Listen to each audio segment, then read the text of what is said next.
Survey the political landscape. We're joined from Westminster by political commentator John McTernan, who served in Downing Street as an advisor to Tony Blair. And here in the studio is the columnist and community editor with The National, Shone Craven, and the PR consultant and former Conservative MP Peter Duncan. Thank you all for joining us this evening. So let's cut to the chase. We think we're in an election year. John, when's it going to be?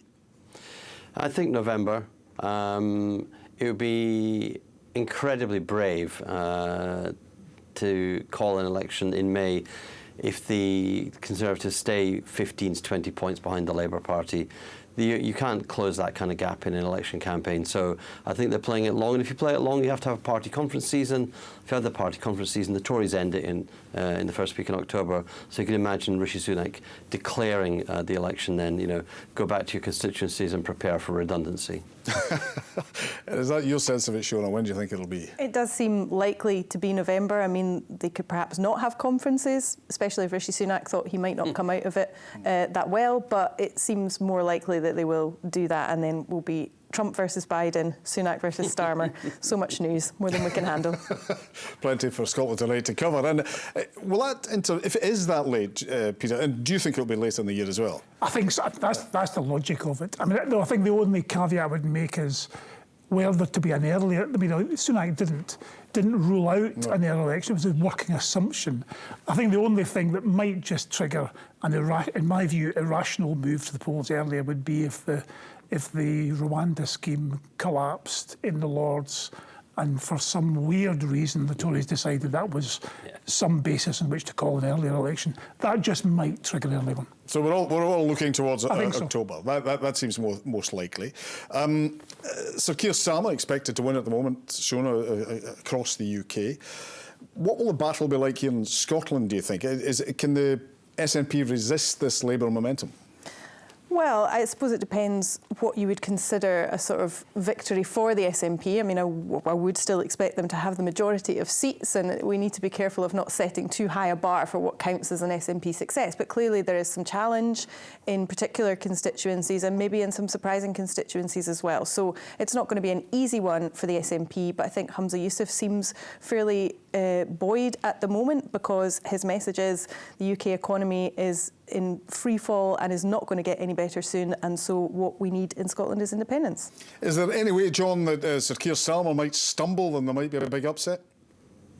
I doubt it, because the discipline of the Labour Party is the discipline of a party that's imposed it on itself. So no one's made an error over this whole last year. It doesn't feel as though Keir himself is going to slip up, or Rachel.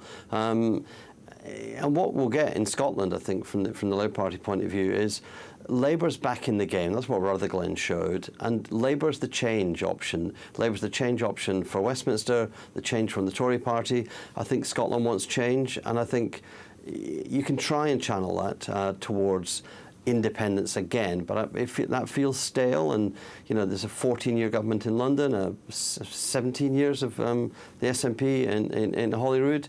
That feeling for a change, finally it becomes to a point where people just go, yeah, Labour should have a chance, we need to get rid of the Tories, that's the most important thing. And I feel that Scotland's much more competitive for Labour than it's been for a very long time. Peter, what would your assessment be? And perhaps to touch on what Shona was saying there, what does failure look like for the SNP? It's not necessarily not having the most seats. I think they would do well to manage expectations at this stage, in my view. I mean, the SNP have been very successful at setting very high expectations and then exceeding them on the way up. But once you hit the top of politics, the only way is down. So in my view, they would do well to manage expectations. To be honest, if they come out of the Westminster elections with a majority of seats in Scotland, that is going to be a good achievement for the SNP, particularly if they do lose one or two seats to the Tories, which might be possible on the way the swing is happening at the moment. But what about the Conservatives, both at Westminster and Scotland? Will it be the same on both sides, do you think? Well, you know, the Westminster outlook for the Tories is, as John says, not looking great. That's for sure. In Scotland, there may just be, if you do get a redistribution from the SNP to Labour, that will open up a couple of opportunities, particularly in the northeast of Scotland. So there might just be some counterintuitive advances for the Tories in Scotland. So what will the issues that will dominate, particularly in Scotland, as regards Westminster? I think in Scotland, there's a couple of things I would point out. I mean, I think, like across the UK, the NHS health service waiting times are not good. The SNP's problem is they would think they'd be better in Scotland than the rest of the UK, and they're just not. That's one problem. I think the other thing is the whole tax and spend thing.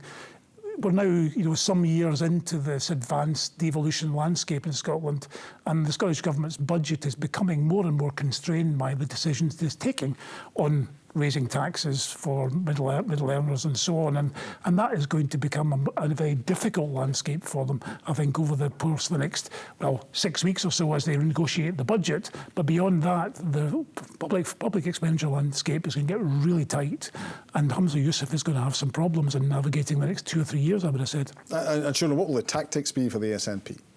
For the general election, what I think one of the tactics will be to remind people what is devolved and what is reserved and what this election is actually about. And so in England, we will hear a lot of talk about immigration, for example. And, Scotland would, I think most people in Scotland would prefer we had our own immigration policy. So the way that the news will be perceived will be different. People in Scotland do understand what's reserved, what's devolved. They understand that the economy was severely damaged by the Conservatives, but it doesn't necessarily mean that they think they're hearing anything very different from Keir Starmer. So again, this message of change, as John said, well, what do people just think any change will be better, or are they listening to hear whether they're actually being promised any real change from Keir Starmer's Labour?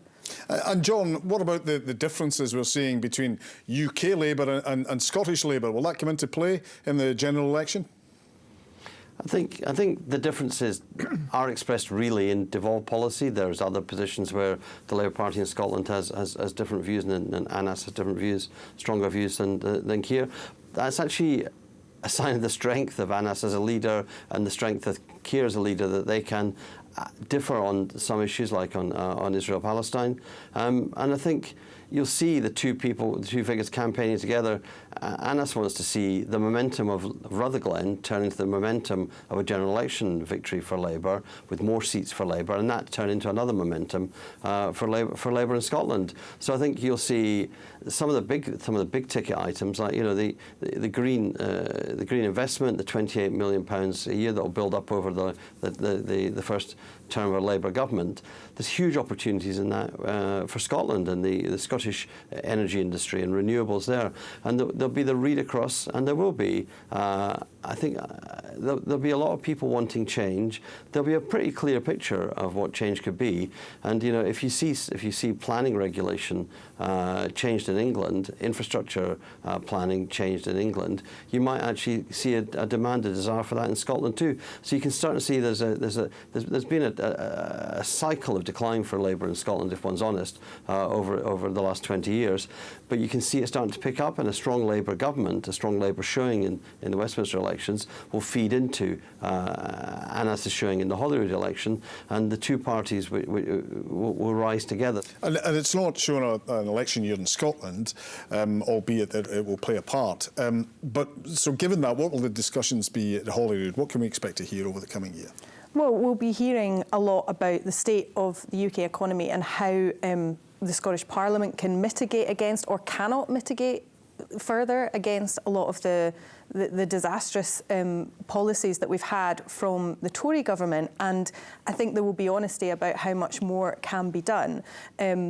There are very difficult budget decisions that have been made and will continue to be made, but I think the point does need to be stressed about what the general election is and isn't about, and that a lot of the debates and a lot of the rhetoric isn't necessarily directly translatable. The talk of stopping the boats, is that a priority for people in Scotland, or indeed in England? I think the money in people's pockets, bills, difficulties, interest rates, these are the things that people do care about the most, but I think people in Scotland feel very distant from the decisions that are impacting their day-to-day lives. And briefly, Peter, what do you expect to hear at Holyrood over the next year? Well, I suspect from the SNP, they will look to convey some sense of renewed momentum. The outcome of Operation Branchfire and so on may well be a big part of that or not, depending on the outcome.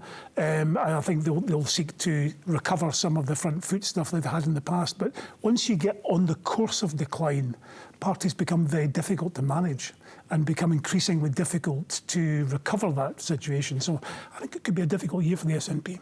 Peter, Shona, John, thank you for joining us in Scotland tonight.